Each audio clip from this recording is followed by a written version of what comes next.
Seguimos en el programa a la noche. Hoy se la dedicamos al pueblo cubano que resiste incansablemente el peor desafío de una comunidad humana: la represión, la brutalidad, la rabia de un régimen contra cualquiera que exija un derecho, un pueblo sumido en una pobreza y una miseria atroz y en una escasez absoluta de todo. Y ahí los defensores de los derechos humanos han resistido a pesar del encarcelamiento, de la tortura, de las palizas. Otros han muerto. Ahora les vamos a entregar la cifra. La cifra es terrible porque por solo protestar y de manera pacífica, muchos de esos prisioneros políticos han muerto en manos de sus carceleros. Estos son documentos de Prisoner Defenders. Desde el año 2023 a la fecha son 115 las muertes, 115 las muertes de prisioneros registradas en las cárceles del régimen cubano, de acuerdo con datos también del Centro de Documentación de Prisiones Cubanas. De los 1.192 prisioneros políticos, 33 son menores de edad. Menores de edad, niños, 10 de ellos siguen cumpliendo condenas en prisiones del país y los 23 restantes, pese a que fueron excarcelados, cumplen sanciones extracarcelarias bajo amenaza permanente de volver a prisión. Pero yo quiero que ustedes vean bien las cifras: 115 las muertes de prisioneros,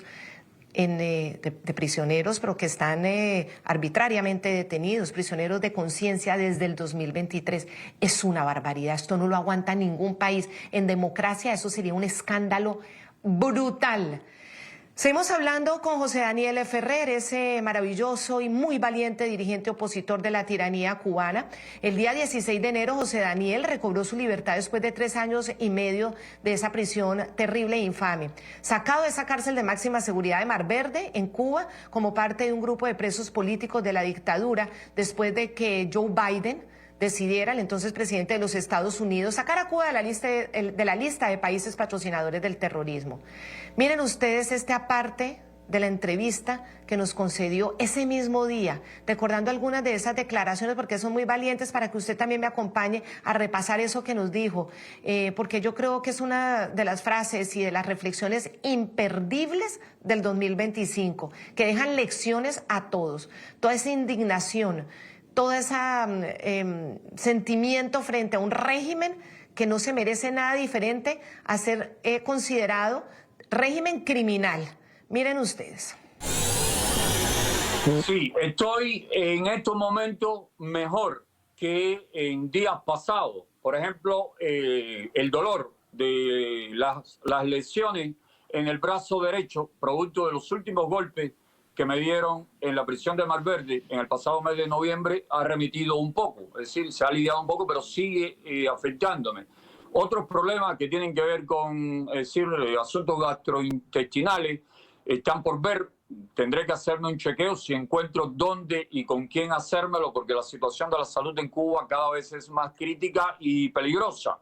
Tendré que hacerme un chequeo porque al salir de un centro penitenciario de un régimen tan perverso como el régimen cubano, como el régimen castrocomunista, hay que ver cómo anda la salud, porque cualquier cosa puede pasar, cualquier contagio, cualquier atentado, ¿no?, contra la salud del prisionero político, y más cuando el prisionero político se niega a cumplir las condiciones que el régimen exige al luchador por la libertad, la democracia y el respeto a los derechos humanos en la mayor de las Antillas. Durante 3 años y medio quisieron obligarme a irme de Cuba, y para eso los golpes, el aislamiento extremo en condiciones nunca vistas, ni siquiera en mi prisión anterior o en las 2 ocasiones anteriores que tuve en prisión. Fue extremo, ¿no? El aislamiento, la violencia, la cantidad de personas enfermas, por ejemplo, cuando me llevaron a la prisión de Boniato en noviembre, tuberculosos, personas con sarna desde los pies hasta la cabeza y otras enfermedades infecciosas. Y todo esto son riesgos, ¿no?, que uno corre dentro de estos centros de maldad y terror que son las cárceles cubanas.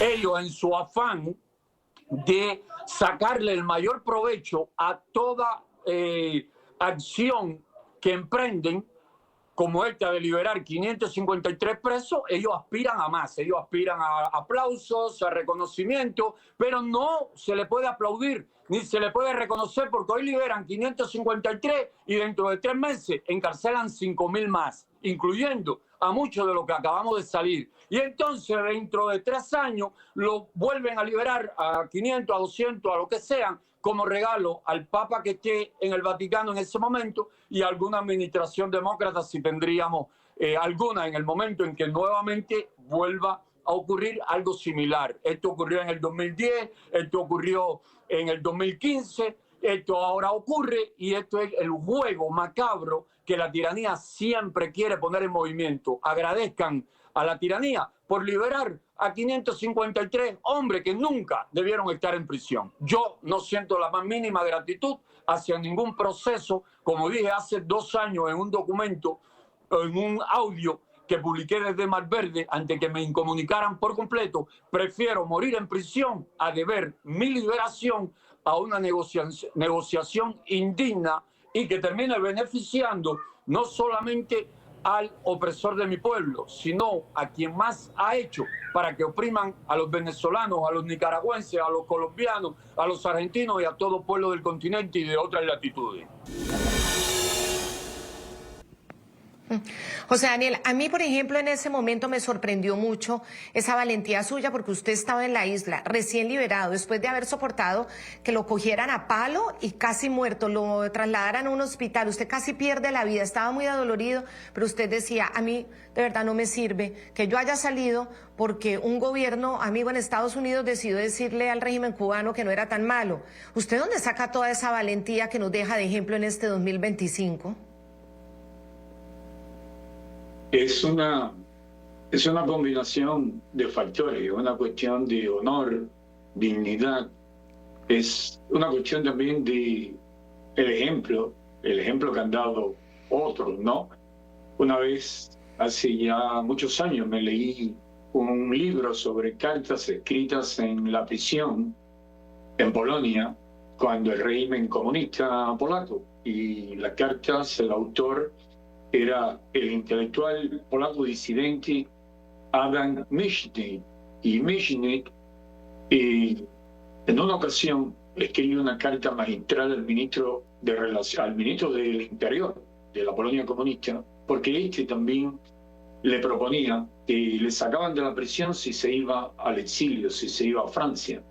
Y él le decía que no, que él prefería la prisión con todas las crueldades y con todos los rigores de la prisión, a deber su libertad a ese tipo de proceso indigno, que él era una persona inocente y que él sabía que ese ministro del Interior o cualquiera de los del régimen comunista, si estuviesen atravesando una situación por la que él atravesaba, no lo pensarían 2 veces y se irían a la costa azul de Francia a disfrutar de libertad y bienestar, pero que él no, que él identificaba más su vida con el sacrificio y la prisión por su compromiso con la libertad de su pueblo que con libertad y seguridad en otras partes. En ese momento ese era el espíritu que me movía, que marcaba mi vida y sigue siendo ese el espíritu. Las circunstancias me obligaron a salir al exilio no por el rigor, no por la crueldad de la prisión, sino porque cada vez que me encarcelaban, lo poco que íbamos avanzando en la lucha no violenta por la democratización de Cuba, desde la Unión Patriótica de Cuba, el régimen lo destruía por completo y mi aislamiento en prisión dificultaba precisamente articular la lucha por la libertad de mi pueblo. Hoy estoy en el exilio, pero mi intención es mantener esa postura de sacrificarlo todo, darlo todo en aras de la libertad de mi pueblo y en aras de la libertad de los pueblos de todo el continente americano. La libertad, como dijese Cervantes en el Quijote, es el más grande de los dones que han dado a los hombres los cielos, y por ella debe aventurarse todo. Y mi intención es volver y seguirlos enfrentando dentro cuando tengamos las condiciones listas, creadas. En eso aplaudo, admiro y pienso imitar el ejemplo de María Corina Machado, a quien respeto muchísimo. La lucha debe de continuar con energía redoblada y nunca podemos permitir que una dictadura se intente conseguir aplausos y reconocimientos por el hecho de que libere 100, 200, 500, 600, 1000 personas que nunca debió encarcelar y que luego encarcele a muchas de esas mismas personas y a otros muchos con la intención de seguir aterrorizando a todo un pueblo, a toda una nación, para que continúen sometidos, sin derechos, sin libertad, sin bienestar, sin dignidad. Eso no podemos permitirlo y no lo vamos a permitir jamás. Y recordamos, aprovechando que tenemos esta conversación de cierre de año con José Daniel Ferrer, cómo fue de arbitrario e injusto su arresto. El 11 de julio, que ustedes recordarán, el 11 de julio de 2021, porque fue una jornada de protestas muy discientes en Cuba. Él participaba en una de las mayores protestas que ha enfrentado la dictadura en años. Este histórico 11 de julio no lo podemos olvidar, cumplió una sentencia de 4 años y 14 días de prisión por los supuestos delitos de desacato y desobediencia. Se lo llevaron porque salió a protestar, siendo esta otro de sus encarcelamientos. A manos de sus verdugos, Ferrer fue víctima de torturas, aislamientos muy crueles, condiciones infrahumanas.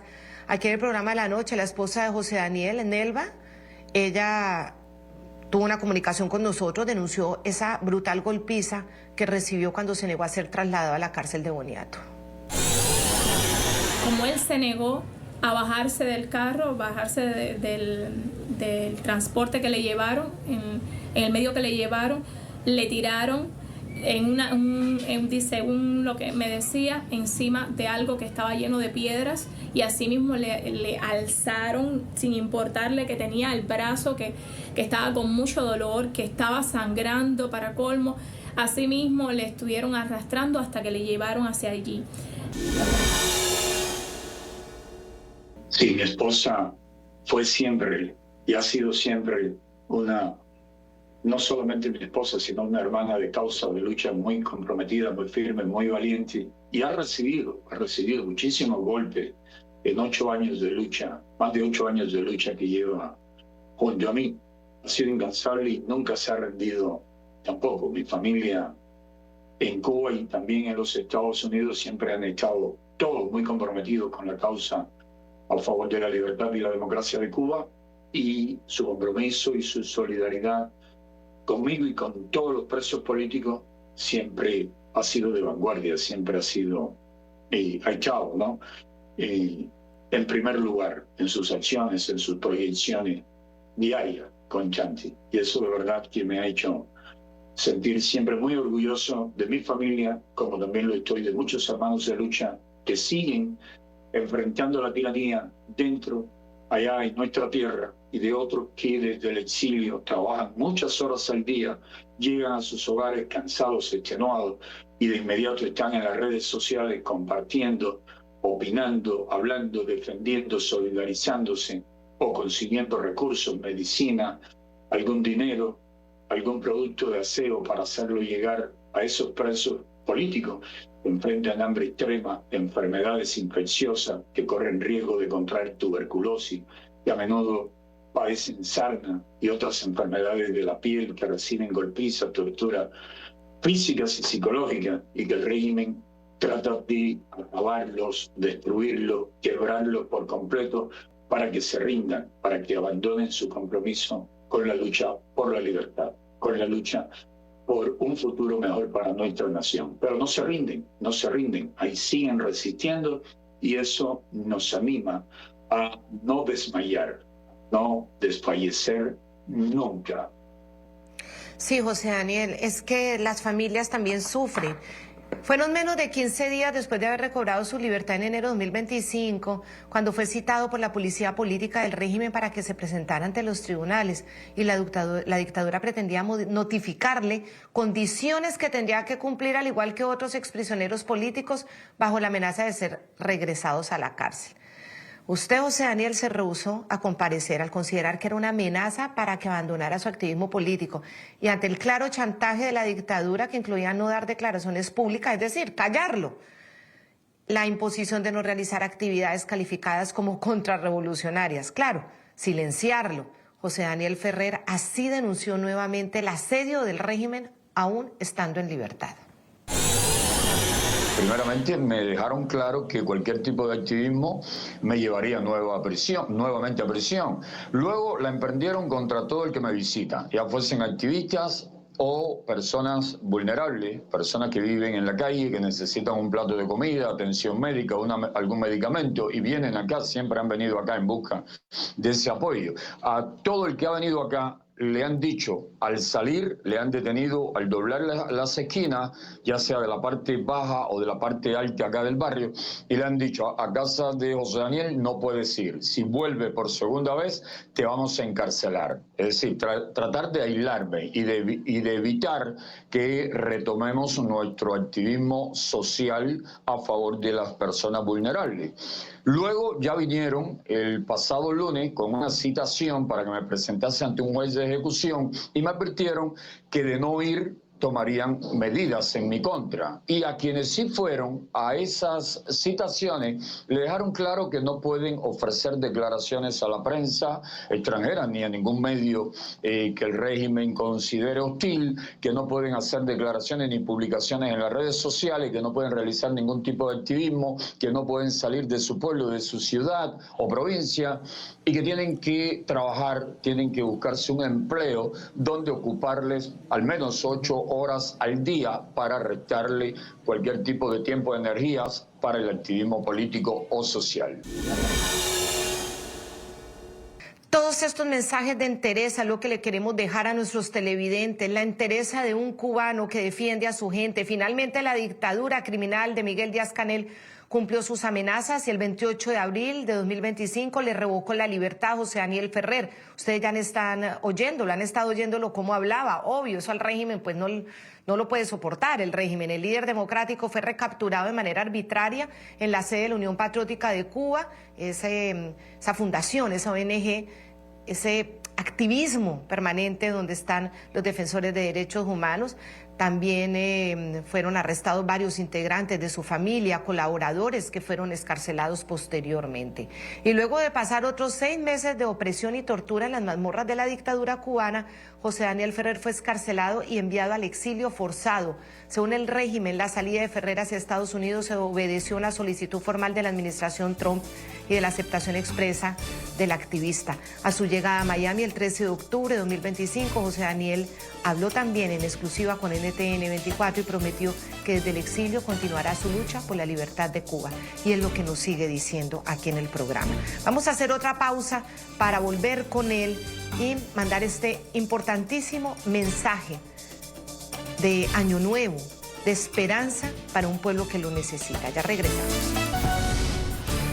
Desde el exilio, José Daniel Ferrer, el incansable defensor de las libertades y de la democracia en Cuba, ha sido ovacionado en muchísimos escenarios.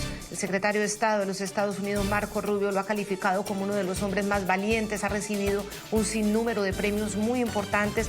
José Daniel, en este momento hay una presión muy fuerte en el Caribe por parte de los Estados Unidos. Nunca antes un despliegue naval y militar de esta magnitud. Hay mucha esperanza en muchos venezolanos porque la presión es precisamente en contra de toda esa mafia que sostiene a estos regímenes, al de Venezuela, al de Cuba, al de Nicaragua.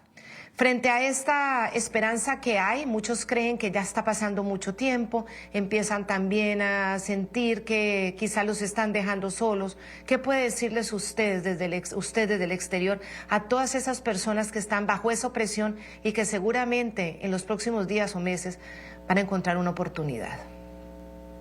Sí, yo les diría que no pierdan la esperanza, que no se desesperen, que creo que la administración estadounidense actual, tanto el presidente como su secretario de Estado, Marco Rubio, y el equipo, los asesores en su entorno, saben muy bien lo que están haciendo. Es cierto que hasta yo soy de los que quisiese ya ver solucionado el grave problema de Venezuela, porque también ya son demasiados años de dolor, de opresión, de abusos, de injusticias, de crímenes contra el pueblo venezolano. Todos sabemos que los regímenes de Cuba y Venezuela principalmente han sido los artífices fundamentales de la proliferación, de la diseminación de la extrema izquierda por el continente y de sus acciones contra la libertad, contra los derechos humanos, contra la paz en el continente, del apoyo que le dan a grupos terroristas como las FARC, las disidencias de la FARC en Colombia, el ELN, sus actividades también en el narcotráfico, su narcoterrorismo. Es bien sabido, es bien conocido. Y en el caso del régimen cubano tiene una historia ya de más de 30 años. No resulta nuevo.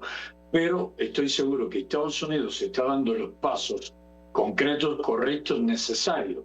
Obvio, sería imperdonable, no solamente por el daño que harían a Venezuela, por el daño que le harían al pueblo cubano, al pueblo nicaragüense y a la libertad y a la democracia en toda Latinoamérica, sino también por el daño que se harían que le harían a los mismos Estados Unidos, que la situación actual termine sin la salida del régimen de Nicolás Maduro y sin la posterior caída del régimen de La Habana, que tiene que desaparecer poco después del fin del régimen venezolano. Y así también lo espero con el régimen de Nicaragua. Sería imperdonable y sería muy peligroso para todos, porque sería algo así muy parecido a lo que pasó cuando en 1961 Kennedy no dio el apoyo necesario a la Brigada 2506 que intentó liberar a Cuba por Bahía de Cochinos,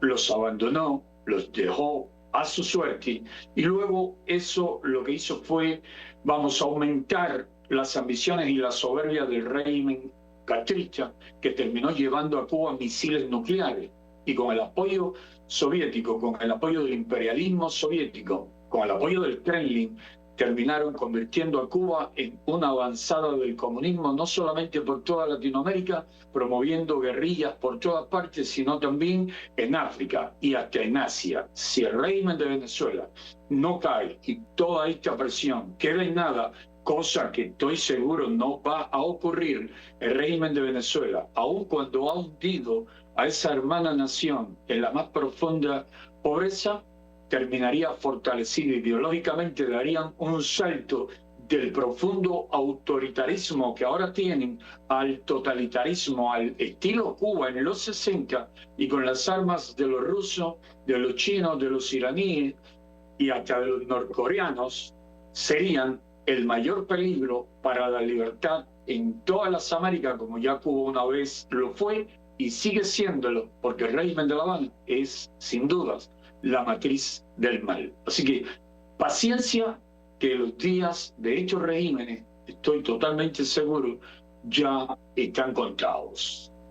Pues José Daniel Ferrer, le quiero agradecer mucho su tiempo en el programa La Noche, en NTN 24, su voz que no se apaga, no la podemos dejar apagar, esa voz tiene que retumbar a nivel internacional hasta el día en el que el mundo, sobre todo el de América Latina, el hemisferio occidental, no acepte un segundo más estos regímenes criminales que acaban con la vida de todas las personas. Un abrazo muy grande, que tenga un feliz año y lleno de esperanza para todas las personas que hoy están en la desesperanza, en el desespero frente a la necesidad. Muchísimas gracias. Que tengas un feliz año. Gracias. Seguiremos hablando, José Daniel. No será la última vez, seguiremos en esta lucha. A todos nuestros televidentes, muchísimas gracias por habernos acompañado nuevamente. La noche seguirá encendiendo las luces para que usted vea el punto clave de la noticia en estas épocas tan especiales que se necesita la esperanza, pero sobre todo se necesita acompañamiento a todos aquellos que sufren por cuenta de estos regímenes terribles, horribles, dictatoriales, horrendos en nuestro continente. Hasta la próxima.